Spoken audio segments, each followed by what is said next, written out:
Kitab Kejadian adalah kitab pertama dalam Alkitab dan kisahnya dibagi dalam dua bagian utama.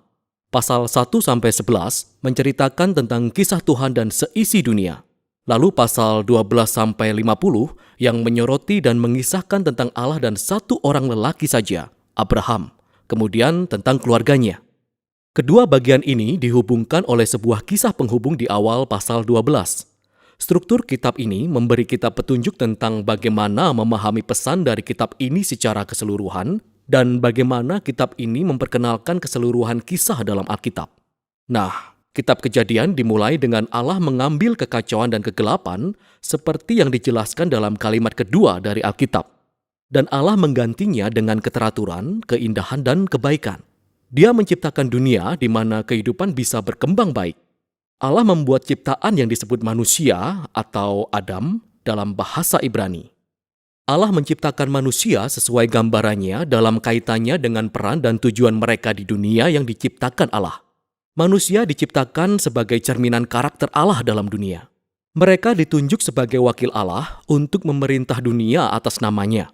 Yang dalam konteks ini berarti mereka bisa memanfaatkan segala potensi yang ada, memeliharanya, serta membuat dunia menjadi tempat di mana kehidupan bisa lebih berkembang lagi. Allah memberkati manusia. Inilah kata kunci dalam kitab ini. Allah membuat sebuah taman untuk mereka, suatu tempat di mana mereka bisa mulai membangun dunia yang baru ini. Kuncinya adalah bahwa manusia bisa memilih bagaimana mereka akan membangun dunia ini. Hal ini digambarkan dengan pohon pengetahuan yang baik dan yang jahat. Sampai titik ini, Allah telah menyediakan kebutuhan mereka dan menentukan apa yang baik dan apa yang tidak baik. Namun sekarang, Allah memberikan hak dan kebebasan kepada manusia untuk memilih. Apakah mereka akan mempercayai ketentuan Allah tentang apa yang baik dan yang buruk? Atau mereka justru akan menggunakan kebebasannya untuk menentukan sendiri apa yang baik dan yang buruk menurut pengertian mereka sendiri? Dan pertaruhannya sangat tinggi. Pemberontakan terhadap Allah berarti memeluk kematian, karena kita memalingkan diri dari Sang Pemberi kehidupan itu sendiri. Hal ini digambarkan dengan pohon kehidupan. Di pasal 3, muncul sesosok figur yang misterius yaitu ular. Tidak ada penjelasan mengenai asal-usul ular selain daripada bahwa dia adalah ciptaan Allah. Dan jelaslah bahwa ular adalah ciptaan yang memberontak melawan Allah. Ular ingin menggiring manusia kepada pemberontakan yang menuju pada kematian. Ular memutarbalikkan cerita tentang pohon pengetahuan dan pilihan. Ia mengatakan bahwa memperoleh pengetahuan tentang yang baik dan yang jahat tidak akan membawa kematian, dan bahwa itu justru merupakan jalan menuju kehidupan dan untuk menjadi seperti Allah. Nah, ironi dari kisah ini sangatlah tragis karena kita tahu sesungguhnya manusia itu sudah seperti Allah. Mereka diciptakan untuk mencerminkan gambar Allah. Namun, alih-alih percaya kepada Allah, manusia memilih untuk meraih kebebasan. Mereka menggunakan pengertian mereka sendiri dalam menentukan apa yang baik dan yang jahat, dan dalam sekejap, seluruh kehidupan bergulir di luar kendali. Akibat yang pertama adalah hubungan manusia. Laki-laki dan perempuan itu tiba-tiba menyadari betapa rentannya mereka. Bahkan mereka tidak lagi saling percaya. Maka mereka membuat pakaian dan menyembunyikan tubuhnya dari yang lain. Akibat yang kedua adalah keintiman antara Allah dan manusia menjadi sirna, sehingga manusia itu pergi dan berlari dan menyembunyikan diri dari hadapan Allah. Ketika Allah menemukan mereka, mereka mulai bergantian untuk saling menyalahkan tentang siapa yang lebih dulu memberontak. Nah, di sini kisahnya berhenti. Ada serangkaian puisi pendek di mana Allah menyatakan kepada ular dan kemudian kepada manusia tentang konsekuensi tragis dari tindakan mereka. Pertama-tama Allah memberitahu ular bahwa walaupun tampaknya ular sudah menang, namun dia sudah ditakdirkan untuk kalah dan makan debu. Allah berjanji bahwa suatu hari sebuah benih atau keturunan yang berasal dari seorang perempuan ini akan melakukan serangan mematikan pada kepala ular. Dan itu terdengar sebagai sebuah kabar baik. Tetapi kemenangan ini akan ada harganya. Karena keturunan ular juga akan melakukan serangan mematikan, yaitu meremukkan tumit dari keturunan perempuan itu. Ini adalah sebuah janji yang sangat misterius kepada pemenang yang terluka ini. Namun dalam alur cerita sejauh ini, kita bisa melihat bahwa ini adalah tindakan anugerah Allah. Manusia baru saja melakukan pemberontakan, Dan apa yang dilakukan oleh Allah? Allah berjanji akan menyelamatkan mereka. Tetapi hal ini tidak serta-merta menghapus konsekuensi dari keputusan yang dibuat oleh manusia. Allah memberitahu bahwa sekarang setiap aspek kehidupan mereka, baik di rumah maupun di padang, akan menjadi penuh dengan kepedihan dan rasa sakit akibat pemberontakan mereka, yang semuanya mengarah pada kematian mereka. Dari sini, kisahnya terus bergulir ke bawah.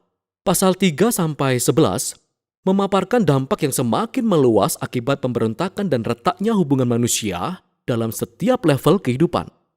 Nah, ada sebuah kisah tentang dua bersaudara bernama Kain dan Habel. Kain sangat cemburu terhadap saudaranya itu sampai-sampai ia ingin membunuhnya. Allah sudah memperingatkan Kain untuk tidak membiarkan dirinya jatuh dalam pencobaan. Tetapi dia tetap melakukannya. Kain membunuh Habel di padang. Lalu Kain membangun sebuah kota yang penuh dengan kekerasan dan penindasan. Dan ini semua digambarkan dalam kisah Lamek. Lamek merupakan laki-laki pertama dalam Alkitab yang mempunyai istri lebih dari satu. Dia mengoleksi banyak istri seperti properti. Dia lalu melantunkan nyanyian pendek tentang betapa dia lebih ganas dan pendendam daripada Kain.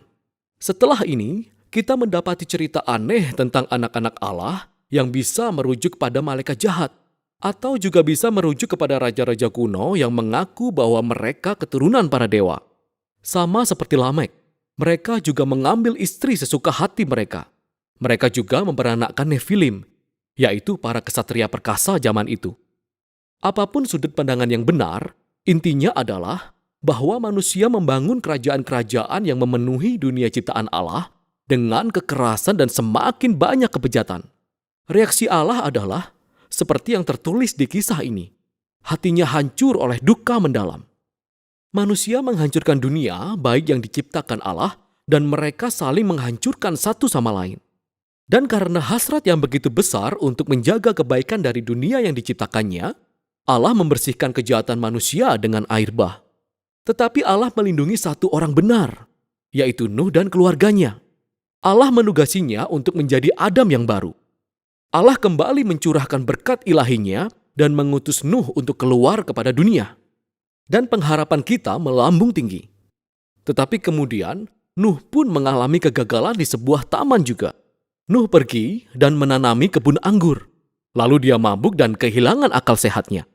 Kemudian salah satu anaknya yang bernama Ham melakukan tindakan yang sangat memalukan terhadap ayahnya di dalam tenda. Di sini kita menemukan Adam yang baru, telanjang dan malu. Persis seperti Adam yang pertama, kehidupan yang bergulir ke bawah terulang kembali. Semua ini mengarah kepada pembangunan kota Babel. Orang-orang Mesopotamia kuno bersatu karena teknologi baru yang mereka ciptakan, yaitu batu bata. Mereka dapat membuat kota dan menara yang lebih besar dan lebih cepat dari siapapun yang pernah melakukannya. Mereka ingin membangun jenis menara baru yang menjulang tinggi hingga dapat menjangkau Tuhan. Dan dengan demikian, nama mereka akan menjadi masyhur. Ini adalah gambaran dari pemberontakan dan keangkuhan manusia. Ini pemberontakan di taman secara besar-besaran. Allah merendahkan keangkuhan mereka dan menyerakkan mereka. Nah, ini merupakan kumpulan kisah yang beragam. Tetapi kita dapat melihat bahwa semua kisah itu menceritakan tentang hal mendasar yang sama. Allah terus memberi kesempatan kepada manusia untuk melakukan hal yang benar dengan dunianya. Tetapi manusia terus-menerus merusaknya.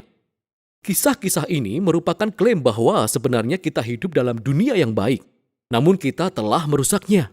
Dan bahwa kita lebih memilih untuk mendefinisikan baik dan jahat menurut ukuran kita sendiri.